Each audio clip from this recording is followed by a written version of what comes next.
Hello friends, bio world में आप सभी का स्वागत है। फ्रेंड्स, इस वीडियो में हम फिजिक्स, केमिस्ट्री और बायोलॉजी से क्वेश्चन देखेंगे, जितना क्वेश्चन आपके एग्जाम में पूछे जाते हैं। तो फ्रेंड्स, आपके एग्जाम में जो है 25 क्वेश्चन पूछे जाते हैं, 125 मार्क्स के, फिजिक्स, केमिस्ट्री और बायोलॉजी मिला करके।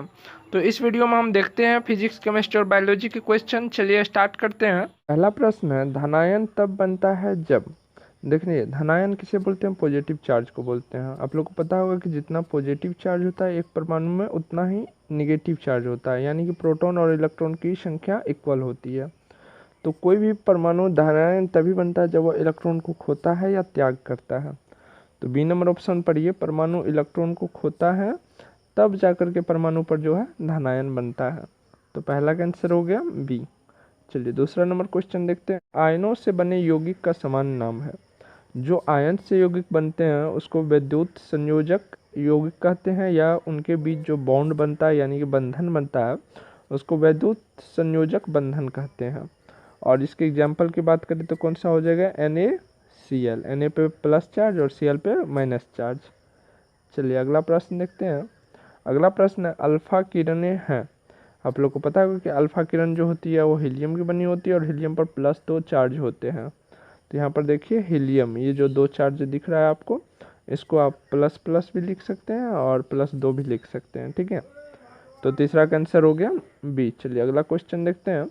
अगला क्वेश्चन है, अल्फा किरण में उपस्थित आवेश है। अभी आप लोग को दिखा है कि अल्फा किरण में कितना है? 2 पॉजिटिव चार्ज, यानी कि 2 इकाई धन आवेश, ठीक है। शब्दों के हेरा फेरी हो सकते हैं लेकिन मतलब उतना ही होता है। तो आप लोग इसको ज़्यादा एग्जाम में ध्यान रखिएगा, क्योंकि एग्जाम में क्वेश्चन को घुमाया ज़्यादा जाता है, ठीक है। तो 4 का आंसर हो गया ए। चलिए 5वां नंबर क्वेश्चन देखते हैं।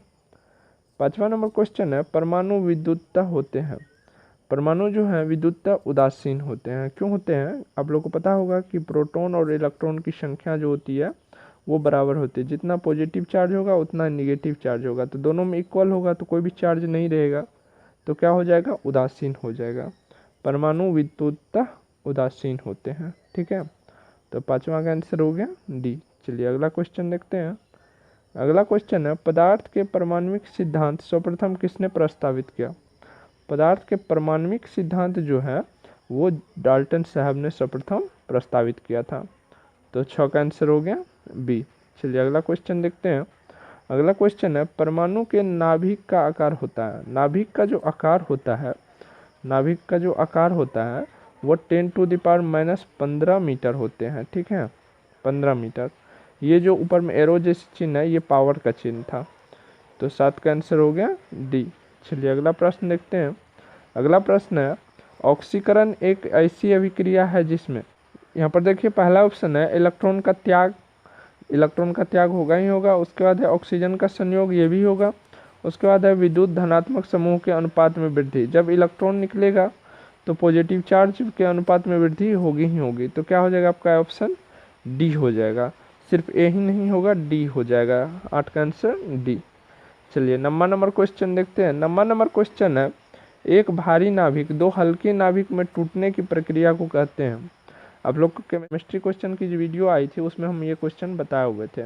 जब एक भारी नाभिक 2 छोटे नाभिक में टूटते हैं तो उसे क्या बोलते हैं? विखंडन। और जब 2 छोटे नाभिक एक बड़े नाभिक के रूप में जुड़ते हैं तो उसे क्या बोलते हैं? नाभिकीय संलयन, ठीक है। दोनों घटना को याद रखिएगा। अगला प्रश्न है, परमाणु बम निम्न सिद्धांत पर कार्य करता है। परमाणु बम जो है कौन से सिद्धांत पर काम करता है? तो यही नाभिकीय विखंडन के सिद्धांत पर कार्य करता है परमाणु बम, ठीक है, जो बहुत ही भयानक और विनाशकारी होता है। चलिए अगला प्रश्न है, विशिष्ट प्रतिरोध का SI मात्रक होता है। देखिए प्रतिरोध का SI मात्रक ओम होता है, ठीक है। तो यहाँ पर विशिष्ट प्रतिरोध पूछा गया है और इसका SI मात्रक, इसको ट्रिपल स्टार करके क्वेश्चन लिख लीजिए, ठीक है। और इसका होमवर्क जो है आप लोग को मिला ये क्वेश्चन, इसका रिप्लाई करना है कमेंट में। चलिए अगला प्रश्न देखते हैं। अगला प्रश्न है, एक तार की लंबाई L मीटर है। तार को खींच करके उसकी लंबाई 2L मीटर कर दी जाती है। अब तार का प्रतिरोध होगा। देखिए जितना तार अगर दोगुना हो गया तो प्रतिरोध क्या होगा? पहले से दोगुना हो जाएगा, ठीक है, क्योंकि लंबाई बढ़ने से तार की प्रतिरोध भी बढ़ती है, मोटाई बढ़ने से भी प्रतिरोध बढ़ता है। और जो होती है टेम्परेचर अगर बढ़ गया तो भी प्रतिरोध बढ़ेगा, ठीक है।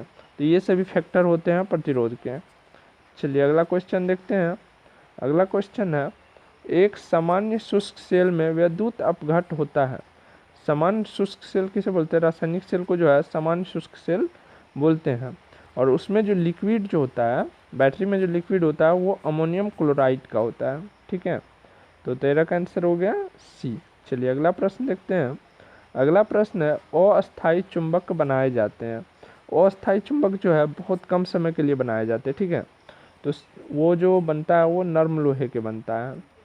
इस्पात का जो चुंबक बनता है उसे अस्थायी चुंबक कहते हैं। ठीक है, चलिए अगला प्रश्न देखते हैं।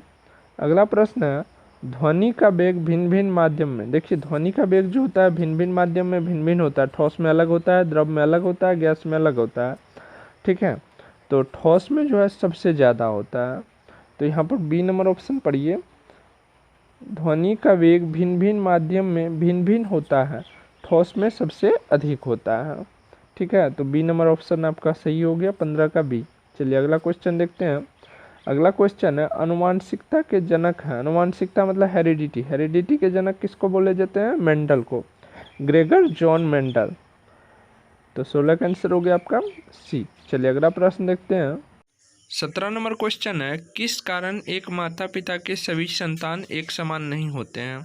ऐसा कौन सा कारण है जिसके कारण जो है कोई भी माता पिता के सारे संतान जो है एक जैसे नहीं होते हैं? तो इसका पहला जो कारण होता है वो आनुवंशिक विभिन्नता होता है और दूसरा वातावरण का भी असर पड़ता है। ठीक है, तो आपका आंसर जो होगा वो सी हो जाएगा, आनुवंशिक विभिन्नता एवं वातावरण विभिन्नता।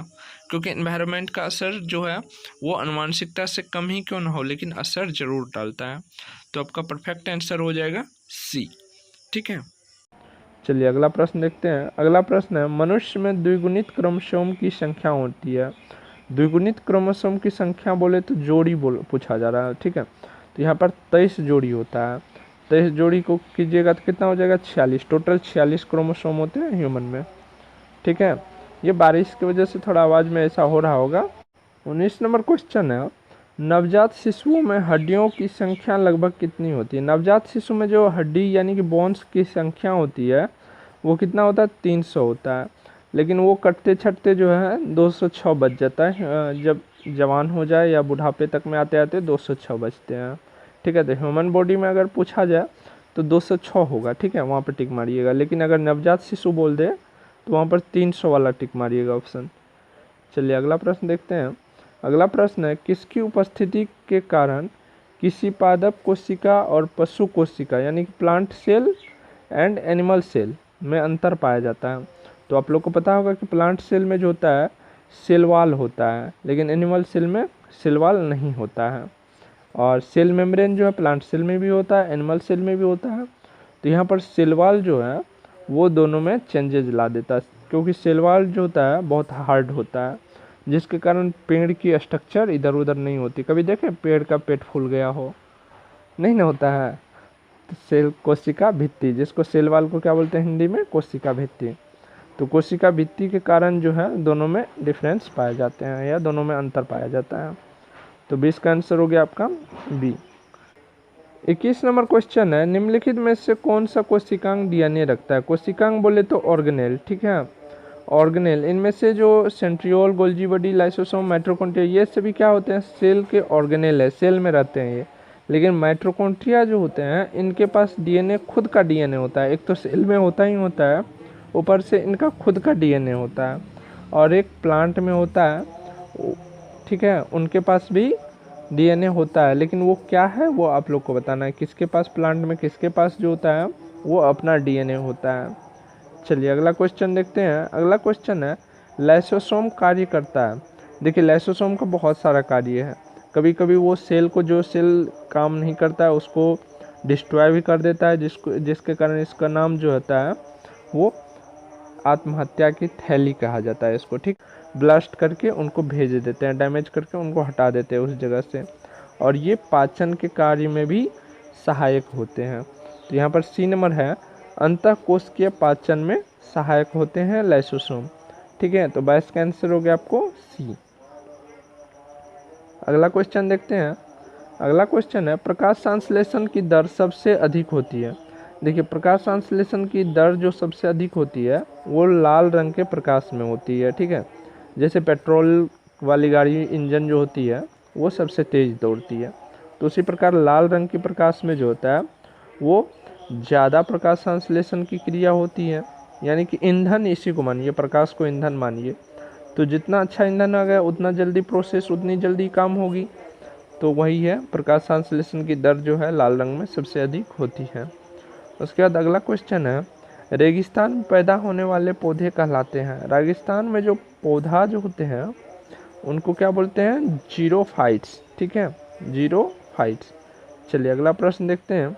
अगला और आखिरी प्रश्न है, राष्ट्रीय वनस्पति अनुसंधान संस्थान कहाँ स्थित है?